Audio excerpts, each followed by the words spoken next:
Hello wrestling fans. The Pro Wrestle Machine is back with the next chapter from Roddy Piper's book. So without further ado, through the use of the Pro Wrestle Machine. Chapter 6. Wrestling outside the US. I couldn't wrestle in the States, so I hopped on a plane with Flair and headed overseas. Back in those days, traveling on a plane was much different than it is today, especially since there was no in-flight entertainment. If you were in the air for 6 hours, you didn't have a couple of movies to keep you occupied. You either had to hope for a talkative and interesting passenger sitting next to you, or you had to kill the time sleeping or reading a good book. But us wrestlers never had to worry about anything like that with Flair on board. He lived for those long flights. As soon as the fasten seatbelt sign was taken off sometime sooner, Rick would turn to me and say, "Hey Pipes, what do you think?" I knew what he was about to do, so I just answered, "Do whatever you want, man." Rick would then grab his $5,000 robe from the overhead compartment and go into the bathroom to change.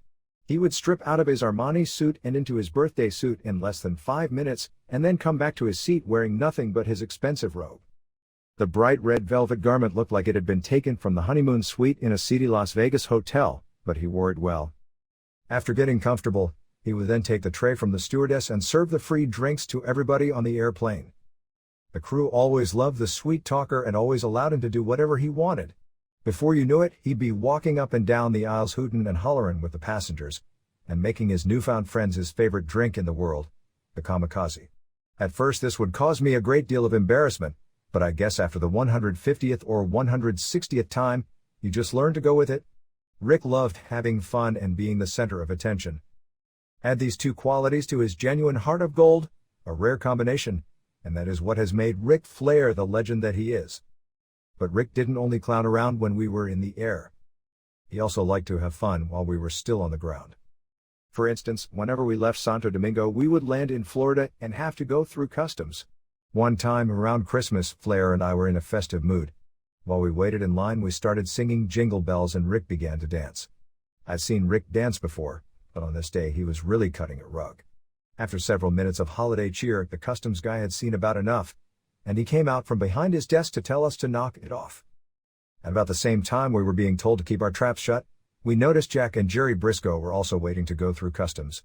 How they didn't see or hear us causing a commotion is beyond me, but it turned out to be a good thing because now we decided to take our party to the other side of the room and mess with the Briscoes. After yesing the customs officer to death and telling him we would behave, we quietly made our way toward the Briscoe brothers, and without them ever seeing us, we went and leg dived them from behind, knocking the two big lugs on their asses. If you thought we were loud before with our singing, you should customs area. Here you have two Indians, one platinum blonde, and a red-faced, or should I say shit-faced, guy in a kilt. How we didn't get arrested that day I'll never know. It was just another memorable day in wrestling paradise. At this time we were again wrestling our motherfucking asses off. It wasn't all fun and games. We did have to work when we went on these trips out of the States. As a matter of fact, there was one time in Santo Domingo when I thought we weren't going to make it out alive from that armpit of the world. It was one of my first international trips with Rick, and he was scheduled to wrestle the most popular wrestler in that area. I believe the man's name was Jack Benitez. Even though Flair and I had never heard of him, the entire city looked up to this guy like he was some sort of wrestling god. The people were so in love with him that they would supposedly fill the streets just to see their hero train. Rick and I found out when we got down there that Benitez's entire training regime consisted of him running a half-mile across a bridge in town. But Rick and I didn't question this because we didn't want to piss anybody off. After all, this was a country that was run by generals under martial law, and the way one got higher in rank was by controlling or killing as many people as possible. Taking us out wouldn't be a problem at all for them. In their eyes, we were just two white guys from the United States. They probably would have seen it as a mercy killing. There was a huge buzz in the city on the night of Rick's match against the Town Boy Wonder. The arena, which had no windows or air conditioning and was hotter than a sauna, was packed to the rafters with locals who had come to see Benitez take on the American. It was like nothing I had ever seen before. Rick and I were escorted out of the locker room to the ring by armed guards, who not only had guns in tow, but were also carrying 6-inch nightsticks that had a 3-inch chain on the end. The son of the country's president was even in attendance that night. I remember the soldiers, who took a liking to us, pointing him out as we made our way to the ring. He was seated in a special area and he was surrounded by a bunch of guys wearing these funny-looking swirly hats. I have to say, even though the crowd was on us from the moment we stepped into the arena, I wasn't scared or intimidated at all, as the soldiers made us feel very safe and secure from the get-go. I knew that Rick wasn't the least bit scared either, especially when he saw what Benitez looked like when he came into the ring. This Jack guy was so small that we originally thought he was part of the midget wrestling match scheduled before Rick's bout. So instead of just going out there and kicking the snot out of this guy 1, 2, 3, Flair gets one of his bright ideas. He wants me to keep interfering in the match by constantly pulling Benitez's legs, which would piss off not only Benitez but the crowd as well. So once the bell rang, I did what Rick wanted me to do, which really ticked everybody off. The fans were really going nuts. The president's kid even got into it and started jumping up and down screaming unpleasantries toward Rick and me. His friends with swirly hats also got up and started yelling. At first I thought, this is great. Look how much these people love their wrestling. But once I noticed the swirly hat guys patting their sidearms, I knew we were in trouble. We weren't in Kansas anymore and the guards were no longer on our side. The soldiers started using the sticks with the chains on the closest person to them, which of course was me. Flair was safe in the beginning because he had the high ground in the ring and also because they didn't look at him as the bad guy. The whole place hated me because of what I was doing to their hero. But after a while they turned on Rick, too, and we both were in the fight of our lives for our lives. The entire army and arena were now after us and we had no place to go. I had my back to the ring and I grabbed a chair for protection while my partner in crime was still in the ring. We had no idea how the hell we were going to live to tell about this one. Then all of a sudden a Puerto Rican wrestler, the Masked Invader, came running out of the locker rooms to try to help us get out of the ring unharmed. Somehow or other he managed to create a path down the aisles and got us back to the dressing room, where we thought we would find safety. But when we got there the place was a mess. All of our stuff was either stolen or trashed, including my wedding ring and a special Diamond King ring that Johnny Rodz, Jabaruk, had given me a while back. But the chaos didn't end there. There were still people who literally wanted to kill us pounding on our door. The nut jobs managed to get the door open and started throwing pieces of concrete at Rick and me. So now with our backs again up against a wall and nowhere to go, Flair asked me as we were ducking out of the way of the stones, Dom Perignon, pipes. Here we were with our lives in danger and Flair was still a joker. This craziness went on until about 2 o'clock in the morning when finally someone got an ambulance up there, which whisked us away to safety without the huge crowd that had gathered outside knowing. That was one time when I truly thought there was no way out. Another frequent stop on our international wrestling itinerary was San Juan. The boys loved wrestling there because of the nightlife and the casinos. To be honest, it wasn't my cup of tea because I'm not a gambler. But I do remember one time that me, Rick, the Briscoe brothers, and Frenchie Martin were down there and I did reach into my pocket to try my luck. Well, needless to say, I found out that night that not only was I a reckless drunk, I was also a reckless gambler. I think we stayed in a place called the Condado Hotel, and as soon as we checked in, the guys wanted to hit the tables. At first I had no interest, but I tagged along just to pass some time and have a little fun. As soon as we got to the casino floor, Flair wasted no time as he grabbed a waitress and ordered up 99 kamikazes to get the night and a buzz rolling. It's been said that Rick used to throw his drinks over his shoulder when he thought no one was looking or that he'd tell the bartender to water his down. But to be honest, I wouldn't know as I was too busy drinking my share. So after a couple of drinks I loosened up and was willing to try my luck at the tables. Believe it or not, I had beginner's luck that night and I walked away with a stack of chips in my pocket. After a couple of hours of drinking and gambling, I left the hotel with Jack and Jerry Briscoe and Frenchie Martin to explore the night scene of San Juan. After stopping at a few more watering holes, we decided to return to our hotel in the casino, where I could cash in the winning chips that I still had in my pocket. But to our surprise the casino was closed. I think I was more pissed than anybody else that night because I wanted to get my money, so we decided to bring the party back to my room. On the way upstairs I decided to take my frustrations out on tall tropical plants that were in my path.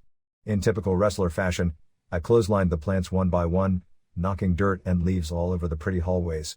As soon as we got back to the room, one of the guys broke out some marijuana and the party started all over again. But no sooner had we started to party than there was a knock on the door, and just by the sound we knew it couldn't be good. I asked who it was and the knockers informed me that they were the police. The wrestler who had the pot jumped up to dump the remaining stash in the toilet, but in true wrestling style he didn't dump it right away. Instead, he just went into the bathroom and closed the door, hoping that the cops would go away without searching the room. When I opened the door to the hallway I found 5 police officers and 2 dogs standing right before me.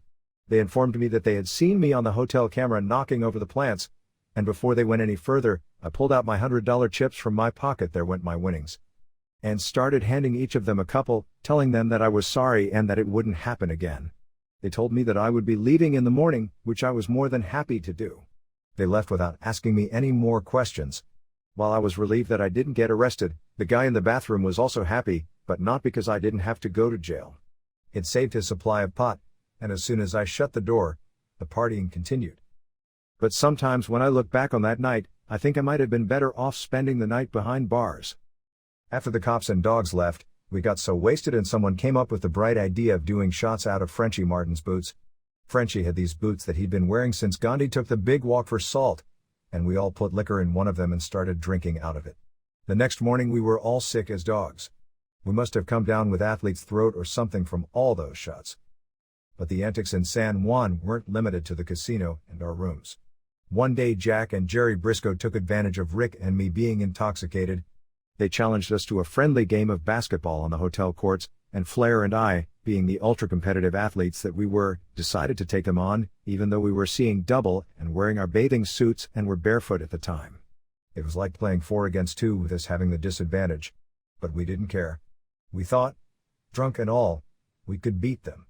The Briscoes, on the other hand, were sober and were wearing regular clothes with cowboy boots, not exactly uniforms meant for a basketball game either.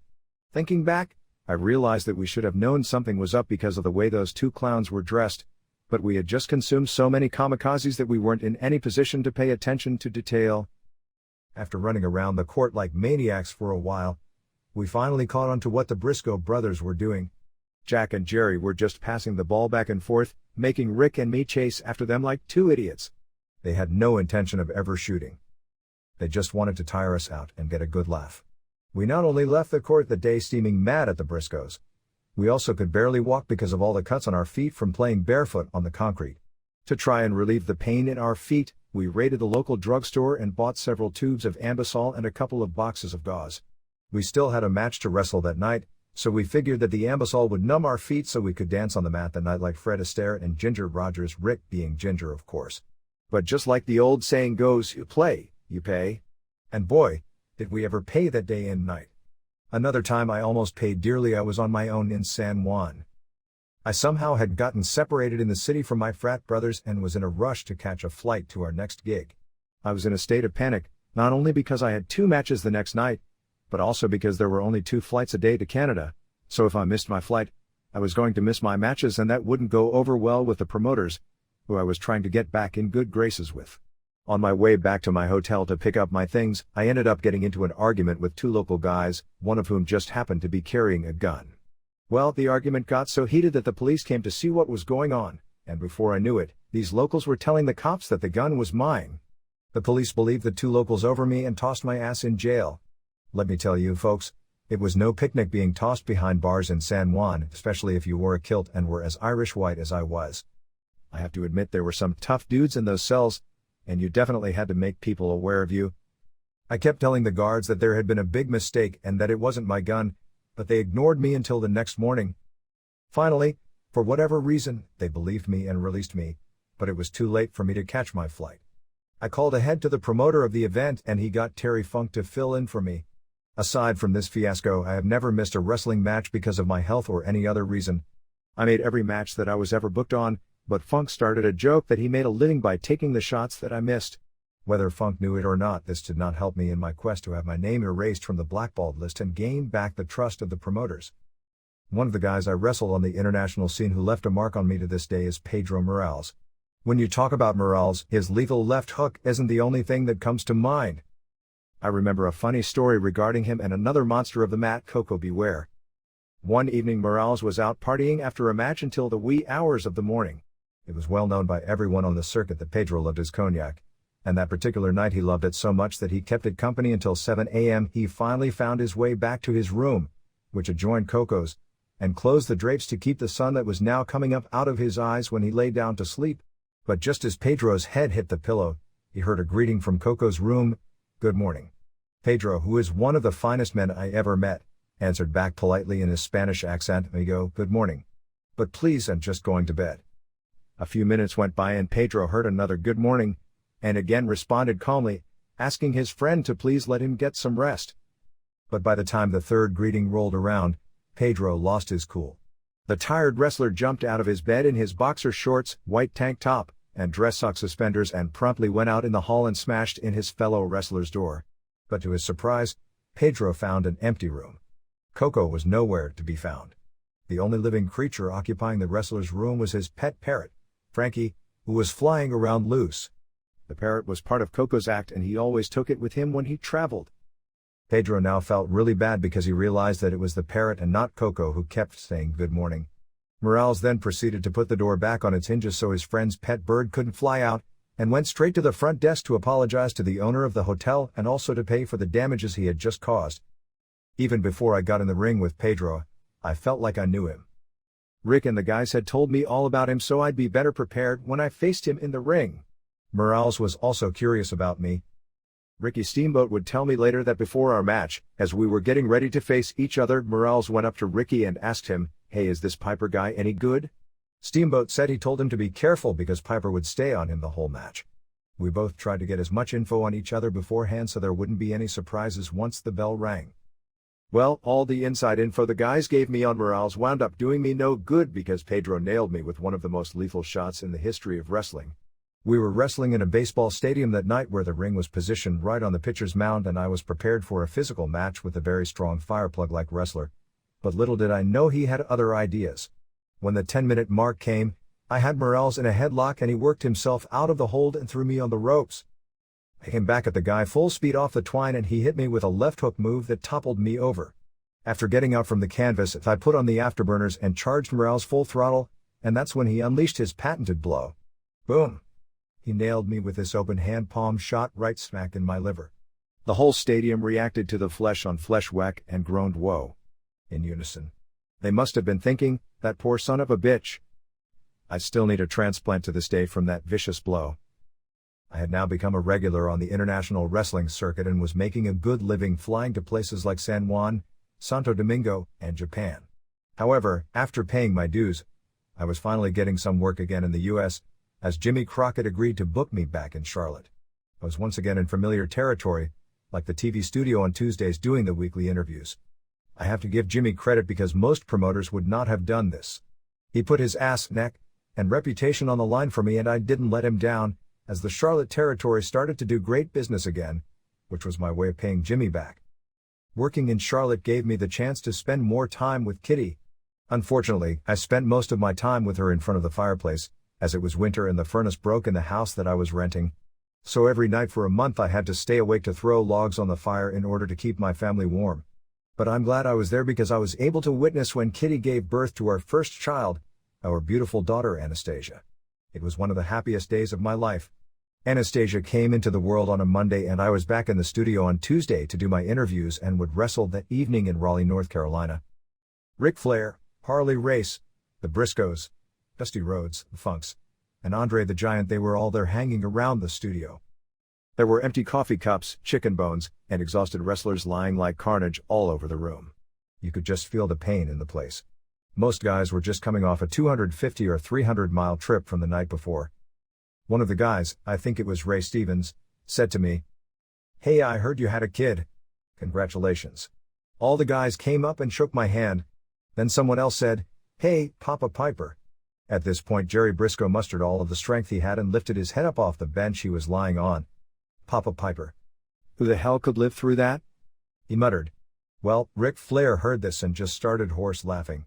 One thing about Rick is that if you want somebody to know something, you tell Ric Flair and the word will get around. He'll stooge on you right in front of you. No, he's not really a stooge, he's a hell of a man.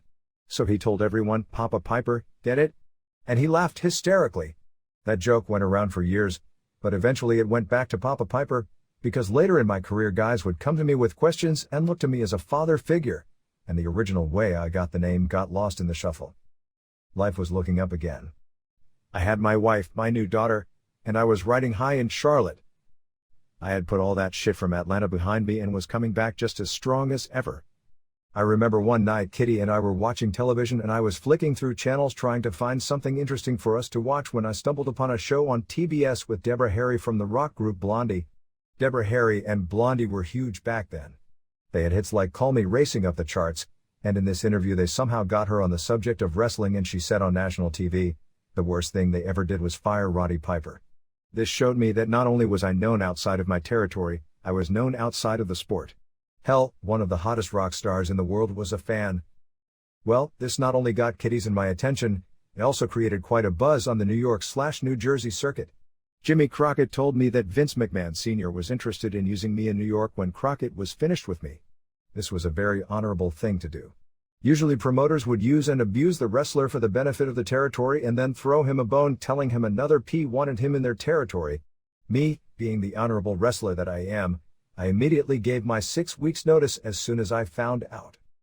All of a sudden there was a new call of the wild. This was now the start of the second plot to take over the world. Basically I was again the chosen one, or at least that's what I was being told. McMahon, who told me he was going to take over the wrestling world, liked my interview style and said he was going to build the territory around me. What I didn't know was that he had probably told the 25 other rebels, who were there, the very same thing. I'm almost positive that Vince McMahon Sr. used the same line on guys like Paul Orndorff, Dave Schultz, Bob Orton Jr., Jimmy Snuka, Don Morocco, and countless others. But I wasn't too concerned at that time because I was back wrestling in the States and now wanted a shot at making it in New York, which had at one time in my career intimidated and embarrassed the hell out of me.